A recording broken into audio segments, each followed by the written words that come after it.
तो हमारे पास जो नेक्स्ट क्वेश्चन है that is for the given situation shown in figure two disc each of mass M equal to दे रखा है 600 ग्राम्स बोला है are rotating about a fix axis A dash right radius of each disc is आपको दे रखा है R naught equal to 10 centimetre and they are at distance R one equal to 10 centimetre and R two equal to 20 centimetre from the axis A dash torque acting about the axis is 45 multiplied 10 to power यहाँ पे 5 है बेटा। ठीक है 10 to power 5 9 centimetre right. सारा का सारा data जो यहाँ पे दे रखा है भाई आपको किसमें दे रखा है सीजीएस में दे रखा है। Find angular resolution in radian पर सेकेंड स्क्वायर में बताना है, मतलब ऐसा यूनिट में आपसे आंसर पूछा जा रहा है। सारा डाटा आपको सीजीएस में दे रखा है। ठीक है तो कोई बात नहीं यार, अपन देखेंगे। और यहाँ पे ऑप्शन आपको दे रखा है जस्ट यू कैन सी, और यहाँ पे डायग्राम भी आपको बना के दिया है। थोड़ा केयरफुली करना है क्योंकि बेटा यहाँ पे जो है आपको सीजीएस से एसआई में जाना पड़ेगा राइट। ओके गाइस, तो सिंपल सा क्वेश्चन है, कोई बड़ी बात है नहीं है। हो सकता है थोड़ा कैलकुलेशन आपको करनी पड़े। सो आपको यहाँ पे डिस्क दिया हुआ है, ठीक है। ए डैश के अबाउट आपको यहाँ पे टॉर्क भी दिया हुआ है। आपको यहाँ पे एंगुलर रेसिलेशन निकालना है, तो टॉर्क इक्वल टू कितना होता है आई इंटू अल्फा राइट। ये हमारे पास फार्मूला है। अगर यहाँ पे आपको क्या मिल जाए आई राइट, किसके अबाउट ए डैश के अबाउट, ठीक है। अगर ये मिल जाए तो आप अल्फा इजिली निकाल लोगे क्योंकि तो आपको ऑलरेडी मालूम है। ठीक है सो अगर हम यहाँ पे मोमेंट ऑफ इनर्शिया लिखें, ठीक है, इन दोनों डिस्क का, तो पहले यहाँ पे क्या लिखना पड़ेगा, इनके सेंटर ऑफ मास बोले तो डायमीटर के लॉन्ग लिखना पड़ेगा, पैरेलल टर्म लगाओगे। ठीक है अब यहाँ पे रेडियस दोनों की सेम है, ठीक है, आइडेंटिकल है, मास भी आपको यहाँ पे सेम दे रखा है, तो थोड़ा इजी हो जाएगा। बट यहाँ पे जो है डिस्टेंस जो है ए डैश से अलग अलग दे रखा है R1 और R2। ठीक है तो इसका मोमेंट ऑफ इनर्शिया यहाँ पे I1 बोल दो, इसका क्या बोल दो बेटा I2 बोल दो। ठीक है तो हमारे पास जो I टोटल आ जाएगा दैट इज I1 प्लस आपका I2। ठीक है सो I1 कितना आ जाएगा, डिस्क का अबाउट सेंटर ऑफ मास कितना होता है M R square divided by आपका कितना 4। ठीक है रेडियस यहाँ पे दोनों की हम यहाँ पे अभी आर सपोज कर रहे हैं बेटा, क्लियर है। 10 सेंटीमीटर अपन बाद में पुट कर देंगे। प्लस कितना हो जाएगा, पैरेलल थ्योरम लगा रहे हैं भाई। पैरेलल थ्योरम क्या होता है IC plus M D square. तो सेंटर ऑफ मास के अबाउट यहाँ पे जो एक्सिस दिया है ना, उसी के अलोंग आपको लिखना पड़ेगा। तो यहाँ पे जो एक्सिस आपको दिया है उसी के अकॉर्डिंग आपको लिखना पड़ेगा। तो हमारे square by 4 plus M D square बोले तो मास आपका एज इट इज रहेगा, और ये R1 का स्क्वायर। क्लियर है, ये आपका हो गया I1 प्लस आपका कितना हो जाएगा M R square divided by 4 plus आपका यहाँ पे एम आर टू का स्क्वायर। ठीक है ये हमारे पास कितना हो जाएगा आपका I2 हो जाएगा।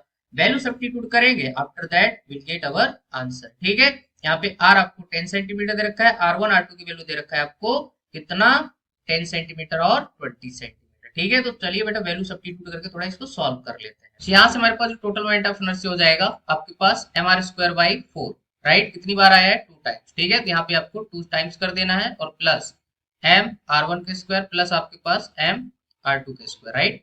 बेटा मास जो है ना कॉमन हो जाएगा, तो हमारे पास जो मास आएगा दैट इज आपका एम कॉमन ले लीजिए, और यहाँ चाहे तो आप इसको काट सकते हैं। ठीक है हमारे पास कितना बचेगा R square divided by 2 plus आपके पास यहाँ पे R1 स्क्वायर प्लस आपका यहाँ पे R2 स्क्वायर राइट।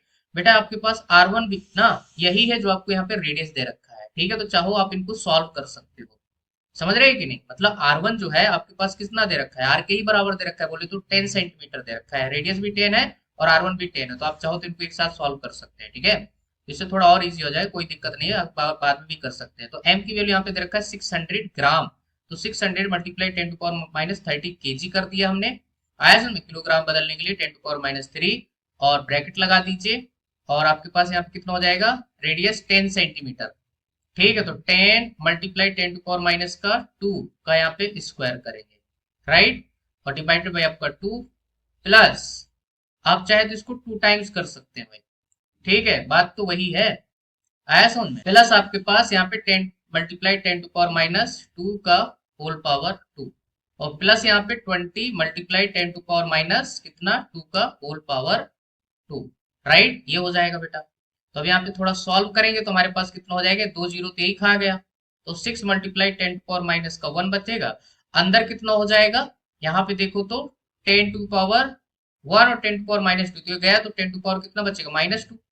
आया समझो, तो नीचे कितना हो जाएगा आपके पास, चाहे तो डायरेक्ट यहाँ पे लिख सकते हैं 10 टू पावर -2 रहने दो, नीचे आपका 2 राइट। यहाँ पे भी कितना हो जाएगा 10 टू पावर -2 डिवाइडेड बाई 1, और यहाँ पे हो जाएगा 4 मल्टीप्लाई 10 टू पावर -2। क्लियर है गाइस, आई होप ये चीज आपको क्लियर हो गई होगी बेटा, है ना। एक जीरो तो आपका अंदर ही निपट रहा है।